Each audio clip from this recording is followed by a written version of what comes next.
సంపాదించిన జననేత, యువతకు స్ఫూర్తి, సేవకు ప్రతిరూపం. ప్రజా సమస్యలపై నిరంతరం పోరాడుతూ సేవా మార్గంలో ముందుకు సాగుతున్న జనసేనాని పవన్ కళ్యాణ్ గారు ఆలోచనలో నిజాయితీ, ఆచరణలో సేవాభావం, ప్రజల పట్ల అంకిత భావానికి ప్రతీక అయిన రాష్ట్ర ఉప ముఖ్యమంత్రి వర్యులు పవన్ కళ్యాణ్ గారికి ఇదే మా హృదయపూర్వక స్వాగతం.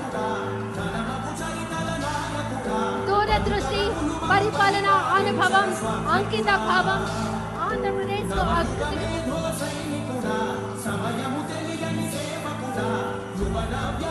ప్రగతిని చూపర సాధకుడా వైతాళికుడా.